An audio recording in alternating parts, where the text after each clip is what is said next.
भारतातील 8 शास्त्रीय नृत्य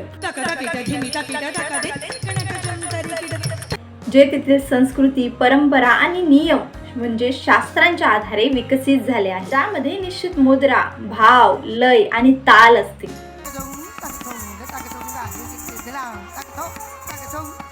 तामिळनाडूमधील भरतनाट्यम याचा जन्म भरत मुनी यांच्या नाट्यगृहामध्ये झाला. या नृत्याला 20व्या शतकामध्ये रुक्मिणी देवी अरंडेल आणि कृष्ण अय्यर यांच्या प्रयत्नांनी सन्मान मिळू शकला. केरळमध्ये 2 शास्त्रीय नृत्य प्रकार आहेत. त्यातील पहिला आहे कथ्थकली. यामध्ये हाताच्या इशाऱ्यांनी आणि चेहऱ्याच्या भावांनी कलाकार आपली प्रस्तुती सादर करत असते. दुसरा आहे मोहिनीअट्टम. यामध्ये कलाकार एकच स्त्री असते, ज्यामध्ये भरतनाट्यम आणि कथ्थकली या दोघांचेही भाव मिक्स आहेत. धार्मिक मान्यतेनुसार भगवान विष्णूंनी भस्मासुराचा वध करण्यासाठी मोहिनी हे रूप धारण करून हा नृत्य केला होता. नंबर 4 आहे उत्तर प्रदेशमधील कथ्थक.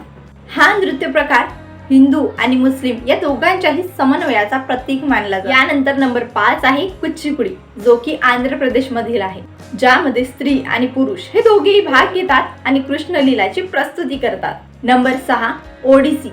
हा शास्त्रीय नृत्य ओडिसा या राज्यातील आहे. नंबर 7 आहे मणिपुरी आणि हा मणिपूर राज्यातील शास्त्रीय नृत्य आहे. तर नंबर 8 आहे सत्तरिया. हा आसाम मधील शास्त्रीय नृत्य आहे. 15व्या शतकातील महान संत शंकरदेव यांनी याला विकसित केलं.